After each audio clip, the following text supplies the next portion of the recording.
ఏదైతే రామాలయం వివాదం ఉందో అంటే ఆకివీడు పెదపేట రఘురామకృష్ణరాజు గారి మీద దాడి ఈ వివాదం ఏదైతే ఉందో నేను అన్నాను కదండి అడితిరిగి జగన్ గారి మీద గెంటేస్తారని చెప్పేసి ఇప్పుడు ఏం మాట్లాడుతున్నారంటే కనుక ఇదంతా చేయించింది జగన్ గారే లేదా పివి సునీల్ కుమార్ గారు వాళ్ళిద్దరే చేయించుంటారు కాబట్టి మ్యాక్సిమం దీని వెనకాల జగన్ గారు ఉన్నారు. ఇదే కదా నేను ఇప్పుడు ఏది జరిగినా సరే ఆంధ్రప్రదేశ్లో ఏం జరిగినా సరే దానికి కారణం కడక తీసుకెళ్ళేది ఎక్కడికంటే జగన్మోహన్ రెడ్డి గారి మీద. చీమ చిటుక్కుమంటే చాలు జగన్ గారే కారణం. ఏంటి కాకి కావు మంది అంటే జగన్ గారే కారణం. కానీ అది ఎందుకంటే కారణం జగన్ గారు అయి ఉంటారు. ఇంతే ఇదే జరుగుతుంది ఆంధ్రప్రదేశ్ రాజకీయం. కాబట్టి ఇప్పుడు ఏం మాట్లాడతారో ఒకసారి ఈ వీడియో వినండి, విన్న తర్వాత మనం మాట్లాడతాం ఒకసారి. రఘురామకృష్ణరాజు గారి మీద దాడి జరిగిన రిజల్ట్స్ మీరు అందరూ చూసే ఉంటారు. ఎక్కడ స్టార్ట్ అయిందంటే ఎస్సీపేటలో రఘురామరాజు గారు పాత రామాలయం ఉంటుంది, రామాలయాన్ని నేను బాగు చేస్తానని చెప్పింది. అయితే అదేం తప్పు కదండి, రామాలయం ఎక్కడైనా కట్టచ్చు. ఈ భారతదేశంలో ఏ ప్రాంతంలో అయినా, ఏ కులం మధ్య అయినా, ఏ మతం మధ్య అయినా, ఈ భారతదేశ భూభాగంలో ఎక్కడైనా కట్టచ్చు. అట్లేదు, ఎందుకంటే రాజ్యాంగం హక్కు ఇచ్చింది. అయితే అక్కడ ఉన్న కొంతమంది ఏదైతే రామాలయం నిర్మాణాన్ని అడ్డుకున్నారని వస్తాయి కదా వార్తలు, వాళ్ళకి పనేంటి? అందులో కొంతమంది మాట్లాడుతున్నారు వీళ్ళెవరూ కూడా నిజమైన క్రిస్టియన్స్, నిజమైన దళితులు, న్యూట్రల్స్ మాత్రం కాదండి. అక్కడ రఘురామరాజు గారు పని చేస్తున్నారు, ఆ పని అడ్డుకోవాల్సిన అవసరం ఎవరికి ఉంది? జగన్ గారికి ఉంది. మరొక శత్రు ఎవరు? పివి సునీల్ గారికి ఉంది. కొంతమంది రెచ్చగొట్టి ఇక్కడ అందరూ మేము క్రిస్టియన్స్ ఉన్నామని ఇక్కడ కట్టొద్దంటే అని ఒకరిద్దరు స్టేట్మెంట్ ఇచ్చారు. వాళ్ళు అడుగుతారు సూటిగా, అక్కడ క్రిస్టియన్స్ ఉన్నారు కాబట్టి రామాలయం కట్టొద్దు అనే మాట మీరు మొదలు పెట్టారు అనుకో, ఓసీ పేటలోను, బీసీ పేటలోను, అలాగే హిందువుల మధ్యలో ఉన్న చాలా చర్చలు మూసేయాలనే గొడవలు మొదలు పెట్టారు. అది మొదలైతే ఎందుకు అవుతాయంటే మీ మాటల వల్ల, మీరు ఇచ్చే ఇలాంటి తెలుగు తక్కువ స్టేట్మెంట్స్ వల్ల. భారతదేశం అందరికీ అప్పించిందని మాట ఇప్పుడు ఎక్కడో మన బలంలో జరిగింది. ఇక్కడ అంతా హిందువులు ఉన్నాం, జడ్జి తీసేది బాగాడతారు ఇలా చెప్పి గొడవ పెట్టారు. అప్పుడు మనం ఏమడిగాం? సూటిగా నేను ఆంధ్రప్రదేశ్ క్రైస్తవులు అడుగుతాను, అదే రాజ్యాంగం ఒక హక్కు ఇచ్చిందండి, ఎక్కడైనా పెట్టుకుంటామని చర్చ అన్నారు కదా. అంటే రాజ్యాంగం క్రిస్టియన్స్ కే ఇచ్చింది హక్కు, హిందువులకి ఇవ్వలేదండి. ఇప్పుడు ఎక్కడికైనా వెళ్ళి చర్చ పెట్టుకునే హక్కు మనకి ఎలాగైతే ఉందో, ఎక్కడికైనా వెళ్ళి రామాలయం కట్టుకునే ఆ హక్కు మన హిందూ సోదరులకు కూడా అలాగే ఉంటుంది కదా. అది ఎందుకు ఆలోచించలేకపోతున్నారు? మీరు ఒక రామాలయాన్ని అడ్డుకుంటే దాని తీవ్రత ఏంటో పూర్తిగా అంచనా వేయలేకపోతున్నారు. ఎందుకు చెప్తానంటే ఆడెవడో ఫోన్ కేసులో కొట్టంగాడు ఒకడు, నేను పాస్టర్ అంటే నేను ఎస్ఎస్సీ కేసు పెడతానని సుప్రీంకోర్టుకి వెళ్తే అక్కడ ఆయనకి లెంపకాయలు ఇచ్చి ఇప్పుడు ఎవరెవరున్నారు అలాంటి వాళ్ళు అని చెప్పి ఆంధ్రప్రదేశ్ రాష్ట్రంలో కూడా ఫుల్ ఎంక్వైరీ మొదలు పెట్టే పరిస్థితి వస్తారు. నిజం చెప్పాలంటే ఎంతలో ఉండవలసిన అంతలో ఉంటే మంచిది కదా. ఎందుకు బలవంతుడు గోక్కోడు? ఎందుకు? ఒకవేళ నిజంగా బలవంతుడు ఆయన తప్పుగా మీ మీదకి వచ్చాడు అనుకో, తిరగబడండి, ఎదిరించండి, సభాష్ అంటారు అందరూ. అంతేగాని మనమే రూల్స్ మాట్లాడతాం, మనమే రాజ్యాంగం కోసం మాట్లాడతాం, సమానత్వం కోసం మాట్లాడతాం, హక్కుల కోసం, మత స్వేచ్ఛ కోసం మాట్లాడతాం. మత స్వేచ్ఛ అంటే ఓన్లీ క్రిస్టియన్స్ మాత్రమే అనుకున్నాం ఏంటి? నేను ఆగివిడి పెద్దపేటలో ఎవరైతే రామాలయం వ్యతిరేకించారో వాళ్ళని అడుగుతారో, వాళ్ళకి సపోర్ట్ చేస్తున్న వాళ్ళు అడుగుతారు. ఎందుకంటే గొడవ ఇప్పుడు ఆయన ఇవాళ శ్రీరామనవమి వెళ్తాడు, ఆయన రామాలయానికి వెళ్తాడు, పూజ చేస్తాడు, దండ వేస్తాడు, కొబ్బరికాయ కొడతాడు, ఏదో జరుగుతాయి అక్కడ. అక్కడ నిరసన తెలియజేయాల్సిన అవసరం నిజమైన దళితులకి, నిజమైన క్రిస్టియన్స్ అయితే అనుకున్నారు. కానీ నిరసన తెలియజేయడంతో పాటు ఆ మేకలతో దాడి చేయాల్సిన అవసరం ఎవరికి ఉంటుంది? ఆయన మీద దాడి చేయాల్సిన అవసరం. టు బి హానెస్ట్ నేను చెప్తున్నానంటే అక్కడ దళితుల్లో ఇంకొకళ్ళు పిక్చర్ లోకి తీసుకొస్తారు ఫ్రంట్ లైన్ లోకి. ఇది రఘురామరాజు గారికి దళితులకి సంబంధించిన గొడవ అంటారు. ఇందులోకి కొంతమంది ముసుగు దొంగలు ఎంటర్ అయిపోతారు. ఈ ఎంటర్ అయిపోయిన ముసుగు దొంగలు రఘురామరాజు గారిని ఏదైనా చేసి ఆ క్రెడిట్ అక్కడ ఉన్న దళితుల అకౌంట్ లోను, క్రిస్టియన్ అకౌంట్ లోనే వేసేస్తారు. విన్నారుగా? ఇప్పుడు వరకు మాట్లాడింది ఎవరంటే మహాసేన రాజేష్ గారు. ఆయన మాట్లాడిన మాటలు ఏంటంటే ఆయనే కాదు చాలా మీడియా ఛానళ్ళు కూడా ఈ రకమైనటువంటి వ్యాఖ్యలు అది చేస్తున్నాయి. ఏంటి అక్కడ జరిగిన గొడవ? అసలు అతను బలవంతుడు, ఎవరో రఘురామకృష్ణరాజు గారు బలవంతుడు అంట. బలవంతుడితో గోక్కోవడం ఎందుకు? ఈయన మాట్లాడుతున్నాడు అలాగే.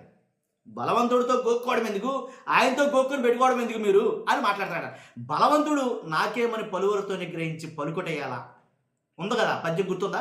కాబట్టి చలిచీమల చాక చిక్కి సర్పము చావదే సుమతి అని ఒక పద్యం ఉంటుందండి. ఎందుకు చెప్పాల్సి వచ్చిందంటే బలవంతుడైతే మాత్రం ఎవరికండి ఇలా తెలియకడతాను? బలవంతుడైతే ఎవరికి? ఇప్పుడు ప్రతి చోట నేను అధికుడిని అని అనకూడదంట. అరువు కాని చోట అధికులు, అనువు కాని చోట ఏంటి అధికులు మన రాదు, కొంచెం ఉండుటలో కొదువు కాదని ఒక పద్యం ఉంది. ఎందుకు చెప్తానంటే కనుక మహాసేన రాజేష్ గారు చెప్పిన విషయాలన్నీ చూస్తుంటే కనుక ఇప్పుడు ఈయన వెళ్ళారు, రఘురామకృష్ణరాజు గారు అక్కడికి వెళ్ళారు, వెళ్తే దాడి చేశారు, అది కాదని గొడవ. రాజేష్ గారికి తెలియాల్సింది ఏంటంటే గతంలో ఒకసారి వెళ్ళారు ఇదే రఘురామకృష్ణరాజు గారు, అక్కడ స్టార్ట్ అయిందని గొడవ. గతంలో వెళ్ళినప్పుడు గతంలో కొన్ని వ్యాఖ్యలు చేశారు. అక్కడ నేను ఇక్కడికి వస్తాను, మళ్ళా ఎవడవుతాడో ఆపండి, నేను ఇక్కడికి వస్తాను, ఇక్కడ నేను ఖచ్చితంగా రామాలయం కడతాను, కాబట్టి ఆపుతాడా ఎవడాపుతాడో ఆపని చూద్దాం అన్నట్టుగా కొన్ని వ్యాఖ్యలు అయితే ఏంటి మాట్లాడారు ఆయన. అక్కడ అంతకుముందు ఒకటి జరిగింది. ఆ జరిగింది రాజేష్ గారు మాట్లాడటం వల్ల ఇప్పుడు ఫ్రెష్గా ఆయన వచ్చారు, ఆయన మీద దాడి జరిగింది అని అయితే మాట్లాడతారు. అది కాదండి, అంతకుముందు చాలా వివాదం జరిగింది అక్కడ. ఏంటది? అలా కాదండి, ఇక్కడ ఎవరో హిందువులు లేరు, ఇక రామాలయంతో పని లేదు అని వాళ్ళు చెప్పారు. రఘురామ కృష్ణరాజు గారి ముందు వాళ్ళందరూ మాట్లాడారు. అది ఒక్కడు కూడా లేదా అని అడిగాడు ఆయన. లేరన్న. ఉన్నా లేకపోతే అది అంతా అనవసరం, అయితే తీయండి, మీరు ఎవరు క్రిస్టియన్సో ఎవరు దళితులో తేలిపోతే ఒకసారి తీయండి అని అన్నారు ఆయన. అయితే ఎవరూ లేరు అని చెప్పడంతో అవసరం నేను సర్టిఫికేట్లు తీసుకొస్తామని వాళ్ళు మాట్లాడుతుంటే, ఎవరూ లేరని చెప్పడంతో ఎవరున్నా లేకపోతే నేను ఇక్కడ కట్టి తీరుతాను అని అయితే ఆయన మాట్లాడటం జరిగింది. వాళ్ళకే మాట పెరిగింది, వివాదం అక్కడ జరిగింది, వాదం పెరిగింది. కాబట్టి తర్వాత ఆయన వచ్చినప్పుడు, ఇప్పుడు మన వచ్చినప్పుడు ఏం జరిగిందంటే కనుక చాలామంది ఎక్కువ మంది వచ్చారు ఆయనతో పాటు. ఆయన కార్యకర్తలు అంటారు కొంతమంది, కాదు జన సైనికులు అంటారు కొంతమంది, టీడీపీ వాళ్ళేమో మాకే సంబంధం లేదు, రఘురామ కృష్ణరాజు గారు కూడా వెళ్ళింది జన సైనికులనేమో ఈనాడు ఆంధ్రజ్యోతి వారు మాట్లాడుతున్నారు. కాబట్టి ఇదంతా ఒక ఎత్తు అయితే, రాజేష్ గారు తీసుకొచ్చింది జగన్ గారు కుట్ర అని అంటే దానికి సంబంధం ఏంటి? అసలు జగన్ గారికి దీనికి సంబంధం ఏంటి? జగన్ గారు ఆకివీడు వచ్చారా? లేదుగా. జగన్ గారు ఆకివీడు పెద్దపేటలోకి వచ్చారా? లేదు కదా. జగన్ గారు ఆకివీడు ఇంటికి పిలిపించుకున్నారా? లేదుగా. కాబట్టి జగన్ గారికి ఆకివీడు సంబంధం ఏంటి? ఆకివీడులో జరిగిన రామాలయానికి జగన్ గారికి సంబంధం ఏంటి? వాళ్ళకి వెళ్ళకపోతే అంటే ఏది జరిగినా జగన్ గారు అంటే ఎంతవరకు కరెక్ట్ నాకు అర్థం కాదు. కాబట్టి అంటే ఇప్పుడు అక్కడ జరిగిన అసలు వివాదం వేరు, అక్కడ జరిగింది వేరు. వాళ్ళు ఏంటంటే మొర్రో మాకు ఎవరు ఇక్కడ లేరు అని అన్నారు వాళ్ళు. నేను చెప్తున్నా, మీరు చెప్పడం ఏంటి? ఎవరో చెప్పడం ఏంటి? నేను చెప్తున్నాను. అక్కడ ఒక్కళ్ళైనా సరే, రాముణ్ణి కొలిచే ఒక్కళ్ళున్నా సరే ఖచ్చితంగా రామాలయం ఉండాలి, దాంట్లో ఎలాంటి డౌట్ లేదు. నేను చెప్తున్నా ఉండాలి. కానీ అక్కడ ఎవరూ లేరన్నారు కదా. ఒకవేళ లేరో ఉన్నారో కూర్చోబెట్టి మాట్లాడుకోవాలి. ఓ ప్రజాప్రతినిధిగా, ఓ పెద్దగా ఏంటి, ఒక బాధ్యతాయుతమైనటువంటి పదవులు ఉన్నప్పుడు, రాజ్యాంగబద్ధమైనటువంటి కొన్ని పదవుల్లో మనం ఉన్నప్పుడు, రాజ్యాంగ హోదా కలిగించినప్పుడు, మనం ఒక ఎమ్మెల్యే గానో లేకపోతే ఎంపీ గానో డిప్యూటీ స్పీకర్ గానో ఇలా మనం ఉన్నప్పుడు వాటికి తగ్గట్టుగానే హుందాగా నడుచుకోవాలి. ఎలాగా?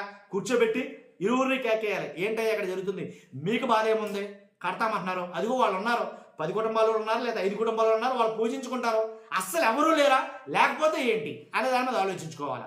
అంతే. వాళ్ళు వద్దు అని అంటలేదంట. రాజేష్ గారు ఇక్కడ గమనించాల్సింది ఏంటంటే, ఏదైతే గొంతమ్మ ఎవరైతే ఉన్నారో ఆ దేవత కూడా కట్టమన్నారు. చరిత్రలోకి వెళ్ళినట్టయితే, వాస్తవంగా చరిత్రలోకి వెళ్ళినట్టయితే కనుక మాలపేటలు లేదా దళిత పేటలు అనేవి ఎక్కడైతే ఉన్నాయో అక్కడ గొంతమ్మ పండగ అని ఒక పండగ జరిగేది. నిజంగా అది బాగా పెద్దవాళ్ళకైతే తెలుస్తుంది. అది ఆ గొంతమ్మ పండుగలో జాతర కింద నిర్వహించేవారు. ఆ పేటలో, దళిత పేటలో నిర్వహించి ఏంటి మామూలుగా పానకాలు అవి ఇవి చాలా రకాలుగా జరిగేది. కాబట్టి ఆ రకంగా అంటే ఎప్పటి నుంచో పూర్వం నుంచి వస్తున్న ఆచారం అది. ఇప్పుడు అది కూడా సమస్యపోయింది వాస్తవంగా మాట్లాడాల్సి వస్తే. ఒకవేళ కట్టాల్సి వస్తే కనుక, మీరు కట్టాలనుకుంటే కనుక రాముని ఆలయం మాకు వద్దు, గొంతమ్మ దేవి ఆలయం కట్టండి అని అంటున్నారు. కాబట్టి అక్కడ ఉన్నది హిందువులే కదా మరి అలాంటప్పుడు, లేదు దళితులే కదా అలాంటప్పుడు, లేదా క్రైస్తవులు ఎక్కడి నుంచి వచ్చేసారు అక్కడ? ఏంటి దళిత క్రైస్తవులు అంటారు కొంతమంది, క్రైస్తవులు అంటారు కొంతమంది, లేదు జగన్ చేయించాడు అంటారు కొంతమంది, లేదు క్రైస్తవులే దాడి చేశారంటారు కొంతమంది. ఎవరు దాడి చేశారు? ఈనాడు ఆంధ్రజ్యోతిలో అడిగితేనేమో జనసైనికుల మీద దాడి చేశారని అడుగుతారు. అలా ఏం జరుగుతుందండి రాజకీయం నాకు అర్థం కావట్లేదు. కాబట్టి ఏదేమైనా రాజకీయ ముఖ చిత్రం అక్కడ ఎలా ఉన్నా కానీ కడకి టార్గెట్ సెంటర్ పాయింట్ మాత్రం జగన్ గారిని చేస్తున్నారు ప్రతి అంశం మీద. ఇదైతే బాగా నిశ్చయంగా అర్థమవుతుంది ఎవరో పరిశీలిస్తే కనుక. మ్యాక్సిమం ఎవరైనా చెప్పొచ్చు మాట, ఏ గొడవ జరగని, ఎక్కడైనా తగలబడిపోయి ఎక్కడైనా నాశనం అయిపోయి ఏం జరిగినా కానీ కడకి జగన్ గారు అని అంటున్నారు. కాబట్టి చూద్దాం అది ఎంతకాలం అనేది.